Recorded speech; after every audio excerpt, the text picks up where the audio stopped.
What's going on, everybody? C4 here, and today we're going to have a quick little interactive video, if you will, based upon the news that EA just released. And there will be 7 players in Madden 19 that gets that illustrious 99 overall rating. And I'm going to try to guess them. I'm going to give you my predictions, knowing what I know, knowing how much work I put into my own rosters, who I would have at 99. I think Moonlight Swami, who's a former YouTuber, I think he still YouTubes. I think he's like an assistant now for the ratings. So I like the direction of adding more 99s than less. I get less is more. Maybe less 99s makes it feel more impactful. But for me personally, I've felt that one of the hindrances of Madden over the last couple years is that the truly elite players don't really stand out that much. It's almost like once you hit that 90 plus threshold, they all kind of play the same. And minus maybe Gronk and a couple other guys that seem to have maybe custom movements and custom animations, that's pretty much been the case. So the more 99s, I kind of see that as maybe more stabs at the chance that your elite players will feel and play truly elite. So last year in Madden 18, like I said, there's only 3 players that got a 99 overall. It was Aaron Donald, Tom Brady, and Von Miller. They're going 7 this year, so it could be all over the place. I'm going to try my best to narrow it down. Actually, this is the second time recording this, 'cause I had to change my mind. I had to think in the minds of EA, and I'll talk about that in a little bit. So, as always, guys, feel free to shoot your 7 players that you think are getting a 99 in this game, and when they release, I think it's coming out midweek, so in a couple days' time, you can come back to this video, look like a smart, and said, I predicted it, ha ha ha, C4 was wrong.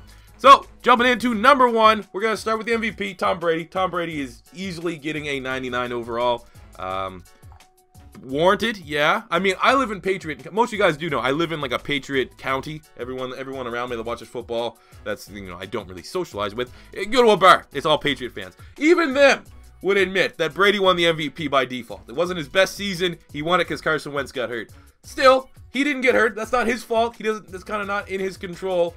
And he's going to get a 99. There's no way that the MVP... I kind of always feel like the MVP should get a 99 regardless, even if it is a little bit controversial. And it's not really controversial when you talk about Brady and a 99 overall. He's the best quarterback in football because Aaron Rodgers, you know, couldn't stay healthy last season. Couldn't finish out the year. So I think... and Rodgers not going to show up on this list. I think Aaron Rodgers probably be a 97. I think my only debatable thing is I might have Aaron Rodgers the same rating as Russell Wilson. Because Aaron Rodgers was banged up last season, didn't, obviously because he was hurt, didn't put up the great stats, whereas Russell Wilson might have been the legitimate most valuable single player to their team. Maybe you could have those guys tie for rating, tie for second best quarterback, and then obviously Carson Wentz will be top 4. But anyway, Brady is my first pick for 99. Going to number 2. I'm going Aaron Donald. I'm going the defensive player of the year. Aaron Donald's freaking nature. Again, super easy. Did not have to think twice about this. He's an unstoppable force. Whether you have him playing D tackle, whether you have him playing D end in the 3-4 scheme, he's literally incredible. And I will always pat myself on the back because when Aaron Donald was coming out of the draft, everyone, even when I made my videos talking about the draft, they said, "Oh, Aaron Donald, he's undersized, man. He's not that." I said, I watched 3 Pitt games. This guy was unblockable. He had like 30 tackles. He was insane. Aaron Donald's gonna be a stud. And I've been on that since day 1. And now, you know, he's a baller, absolute baller. And he is my second choice for a 99 overall. Goal number 3 is going to be Antonio Brown, AB. He was, you know, it's not too often a wide receiver is a legitimate candidate for the MVP award. Once a certain quarterback went down due to injury, it kind of seemed like the award race was wide open. It could go Brady, it could go Gurley, it could go Antonio Brown, maybe Russell Wilson if the Seahawks could have snuck into the playoffs. So, you know, it could go anywhere. But Antonio Brown is undisputably the #1 wide receiver in football. I actually had a little bit of a hot take on Twitter the other day when they're doing the NFL Top 100, and I said that maybe I'd put Hopkins over Julio Jones for number 2 on that list. It's been AB and Julio for so long, but I think Hopkins is quarterback proof, whereas you look at Julio Jones and he can't get touchdowns. And it's maybe not his fault, maybe it's the play calling, maybe it's the quarterback, he still doesn't get touchdowns. Whereas a guy like Hopkins, he's well-rounded, he gets everything done. So, you know, I came out and said, essentially, on his day, I think Julio Jones is the most unstoppable wide receiver because his height, weight, speed, and his talent. But I think pound for pound, going into this year, I think I have Brown 1, Hopkins 2, Julio Jones 3. But that's a debate for another video. AB at 1. He's number 3 on my 99 list. Going to number 4. I'm going Rob Gronkowski. Again, didn't have to think twice about this. If you said there's 7 99s, Gronk's easily getting a 99. He is the best tight end at his position. And I've kind of said, He is the best player at his position, more so than any other player at the respective position in the NFL. He's better than any quarterback is at their position. He's better than any, like, the gap between 1 and 2 is no bigger than at the tight end spot between, you know, Travis Kelce probably at 2, Zach Ertz at 3 when you're talking about the elite tight end. So Gronk is a very easy 99 overall. That's why he's at 4. Number 5, I'm going Todd Gurley. Now this one is debatable. I kind of had to think twice. The final 3 are going to be a little tough, but I feel like, you know, if you're going over their body of work, and that's kind of what they probably aren't going to base it on. I think they're going to more so base it off of last season. You might be inclined to give Le'Veon Bell the highest overall rating for a running back. And that, I'm not going to argue with that. But I think that we don't know the cover boy. It's pretty much going to be down between Antonio Brown or Todd Gurley. If it's Todd Gurley, then it's undisputed. He's getting a 99.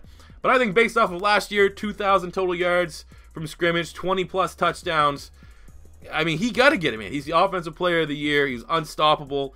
He was as impactful as any player. He was my vote for MVP. He was my number 1 player from last season when I did my top 100 players list. So I'm throwing Todd Gurley in there at number 5. At number 6, I'm going Harrison Smith. I think what we've been able to tell from the Madden ratings guy is he loves Pro Football Focus. Pretty much most of his ratings go according to Pro Football Focus. Now, obviously, that's kind of thrown out the window here a little bit because no one got that many perfect 99s. But Harrison Smith basically, like, broke the Pro Football Focus ratings thing last season. He had, like, the highest ever recorded for a regular season. And I think that, you know, he's always a guy that fringe 99. Like, Harrison Smith's always a 95-plus type player. So I think that because he is, like, the Pro Football Focus darling, they're going to throw him in there with a perfect 99. I'm actually a little bit, almost more confident that Harrison Smith will get a 99 than Todd Gurley.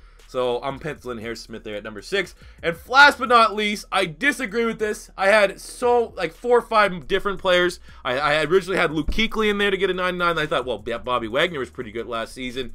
Then I kind of thought maybe Zach Martin. Maybe they'll give one offensive lineman the award. It's going to be Von Miller. Let's be honest. It's Von Miller. I don't know. I don't see it. I do not see it with Von Miller. That makes him this greatest player of all time. He's going to be a top 10 player on the NFL Top 100 list. He had 10 sacks last season. He did not look particularly good. He got embarrassed against the Philadelphia Eagles. And he has an incredible secondary that helps him out. He's not just like this absolute game wrecker that does it all by himself, like a Khalil Mack or anything like that. So, but, you know, Madden's for the kids. Madden's for the casuals. People know who Von Miller is because he's in commercials and stuff like that. And I'm not saying he shouldn't. I'd give Von Miller probably a 97. Wouldn't be completely upset with a 98, but I'd probably give him a 97. He is an absolute elite talent, but if we're going to give one edge rusher, which if you based off my list, he's the only edge rusher, I would have absolutely Khalil Mack, Calais Campbell, easily over Von Miller in my rankings. Then I'd say maybe you could look at someone like Chandler Jones, who led the league in sacks last season, before you go Von Miller. But let's be honest, Von Miller's getting a 99. So that is my list. Brady, Tom Brady, Aaron Donald, Antonio Brown, Rob Gronkowski, Todd Gurley, Harrison Smith, Von Miller. Those are my 7 for the 99. Let me know what you guys think, if you agree or disagree with my list. And that is it for me today, guys. Thank you for watching. We'll probably do a little bit of a review or whatever when the official list drops. So, if you're your first time stopping by, don't be afraid to hit that subscribe button. And until next time, it's C4 saying peace out.